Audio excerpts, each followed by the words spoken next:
indigènes. Je suis d'abord le président du collectif des associations et groupements professionnels des artisans de la commune de Tangueta. Ici, nous sommes sur le site du centre de la maison des artisans et apprentis de Tangueta, dont mon entreprise exécute les travaux. Sur ce, nous avons commencé les 2 semaines passées l'implantation et les fouilles. Depuis hier, nous sommes en train de faire les bétons de propriété dans les tours des semelles que vous constatez vous-même.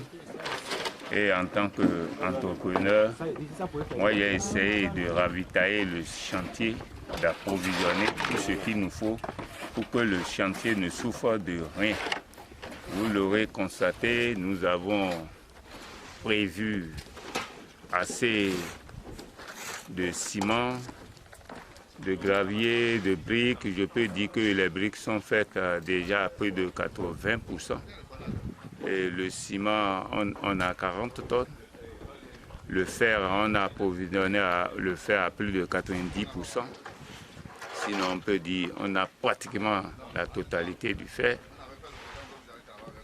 Le sable, vous voyez, c'est qu'au fur et à mesure, nous allons amener du sable. Et les ouvriers qui sont aussi sur le chantier, au fur et à mesure que le besoin se fait sentir, nous allons toujours augmenter. Aujourd'hui, vous allez voir qu'on est avec les maçons et les aides maçons. Ça veut dire quoi? Aujourd'hui et hier, nous avons travaillé avec ceux-là. D'ici demain ou après-demain, vous allez voir qu'on aura les ferrailleurs qui seront avec nous, les électriciens, et c'est une chaîne, et ainsi, chacun joue son rôle selon son activité. Bonjour monsieur. Bonjour, photographe. Présentez-vous. C'est Kombeto Dakoka. Je m'appelle présentement Jacques. Comme vous le voyez, ce matin, nous sommes sur le chantier de construction du centre des artisans et apprentis de la commune de Tangueta. Nous avions démarré les travaux il y a 3 semaines. Après les travaux d'implantation, nous avons entamé la phase de fouille et ça nous a pris plus d'1 semaine. Et depuis hier, nous avions commencé les travaux de béton de propriété et ça avance. Et présentement, nous continuons ce matin sur le terrain comme vous le constatez. Et les ouvriers sont en train de préparer déjà le béton.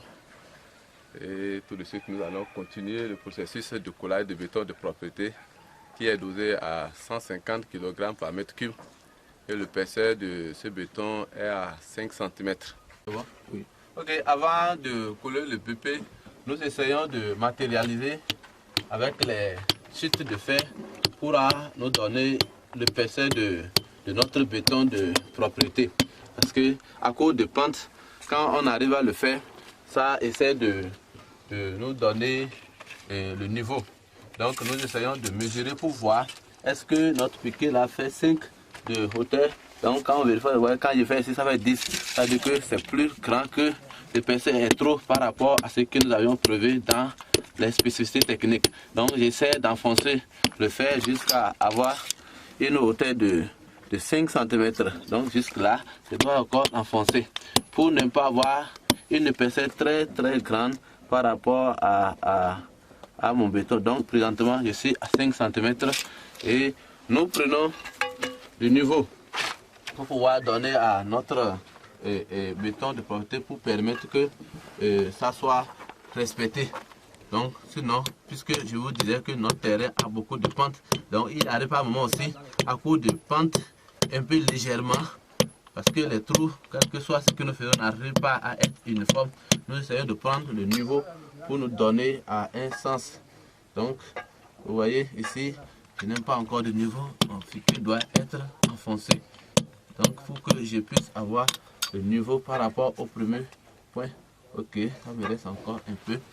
Donc c'est ça, nous matérialisons avec les maçons et ça permet de respecter.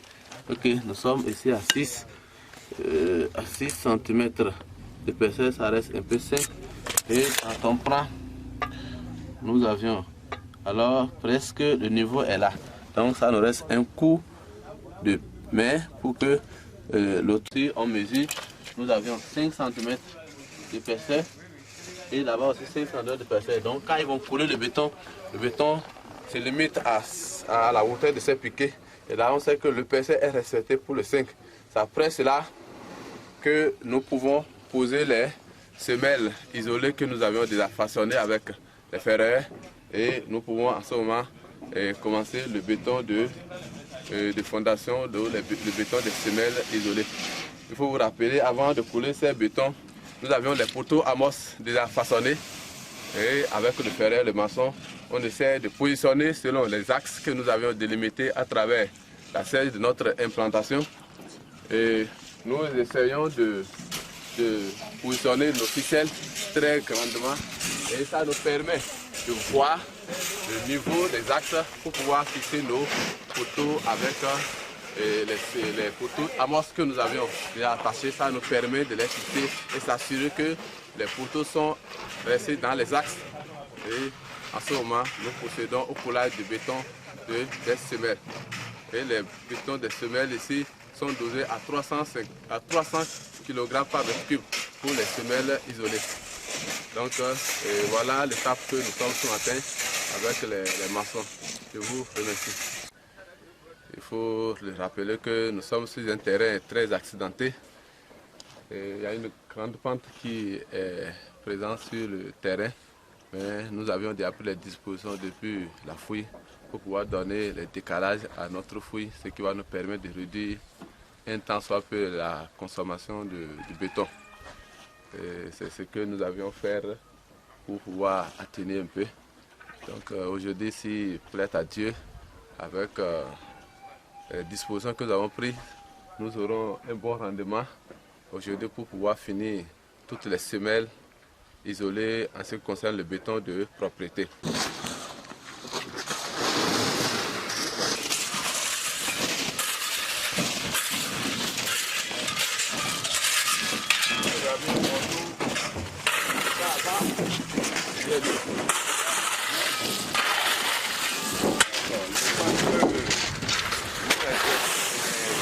Les maçons et le dosage donné par le contrôle.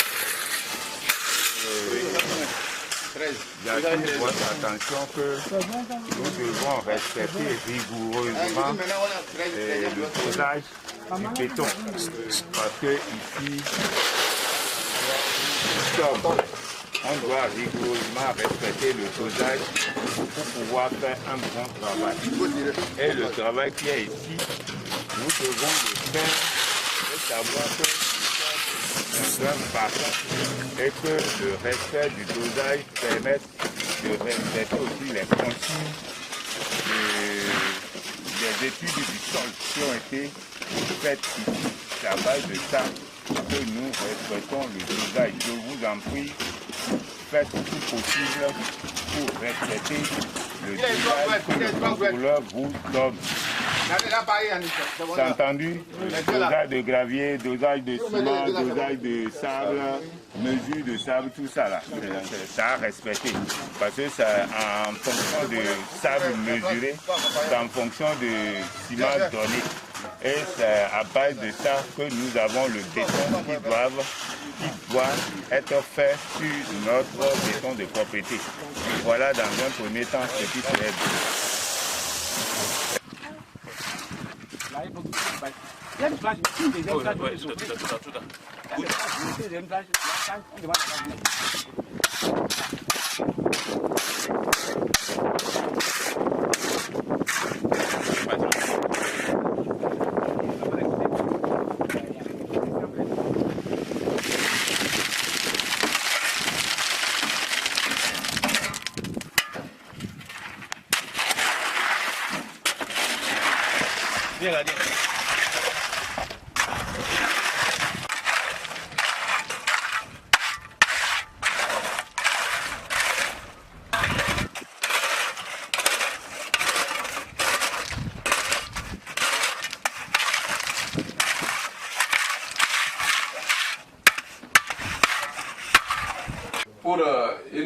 l'organisation, nous avons pris une disposition de mettre une baraque qui a 3 compartiments où nous avons pris un côté pour faire le magasin et un pour faire le bureau de contrôle et la direction de la gestion de l'entreprise, et un autre compartiment en train de servir pour stocker le matériel à la fin des travaux. Et comme vous avez constaté, dans le bureau de contrôle, nous avions exigé que tous les plans exécutés soient affichés au vu de tous les ouvriers. Donc toutes les fois quand ils sont en train de travailler et qu'il y a un besoin, ils viennent pour consulter le plan pour voir quels éléments ils doivent réaliser. Donc nous avons affiché tous les plans de l'exécution, tels que le plan des semelles, le plan des ferrailles de toutes les semelles, les poutres. On a le tableau, n'a pas tout contenu, il y a d'autres éléments qu'on n'a pas affichés, mais les éléments principaux ont été affichés. Le plan de fondation, le plan d'électricité. Nous avions tout affiché pour permettre aux ouvriers spécialisés à chacun de venir voir ce qu'ils doivent faire quand ils ont une difficulté dans la mise en œuvre de ce qu'ils doivent faire. Donc c'est ce que nous avons fait pour permettre quand même que les choses fonctionnent normalement. Sans ça, par moment les ouvriers se perdent. Et les plans qu'on les a remis, ça se déchire très vite. Donc quand il y a un tableau d'affichage, ça leur permet de venir consulter sur quoi ils sont fait débat, ils ont décidé, ne sont pas entendus, ils viennent voir et par l'explication du contrôleur, ils comprennent et les choses se prennent. Donc c'est ce que nous avons pu faire pour le bureau et d'autres compartiments pour que tout soit en sécurité et mettre l'épanouissement de tous ceux qui sont sur le chantier. Je vous remercie. Et c'est comme ça que nous faisons pour nous sortir de la fondation. Voilà ce que je peux dire pour le moment. Notre chantier a commencé et nous voudrons que Dieu soit avec nous, qu'il nous comble de ses grâces pour que nous soyons en bonne santé pour l'exécuter en bonne et due forme. Et nous pensons que les partenaires sont là, ils nous aident, ils nous font tout, puisque jusqu'à l'heure là, on ne manque de rien de leur part. Et c'est le moment de profiter pour les saluer, tous ceux qui contribuent au développement de la commune, des artisans et apprentis de Tangueta à l'île là-bas. Nous souhaitons que Dieu les donne la santé robuste, qu'il les donne et dans leur famille respective, la santé aussi, parce que quand on a la santé et la famille aussi a la santé, je pense on pense aux autres. Maintenant, nous, on ne veut pas que nos partenaires souffrent de ces maux. Et nos prières quotidiennes, c'est de prier pour qu'ils aient la santé et pouvoir nous aider pour que notre maison trouve un jour harmonieusement une maison confortable pour les artisans et apprentis dans la commune de Tangueta. Comme vous l'aurez constaté, le plan, c'est un plan vraiment bien et ce n'est pas un petit ouvrage, vous l'aurez constaté, et j'espère quand nous allons finir cette maison, c'est ce que la fois passée je disais au PAM, le premier adjoint au maire, je dis que ça serait le deuxième hôtel de ville de Tangueta. Merci beaucoup. Je vous remercie.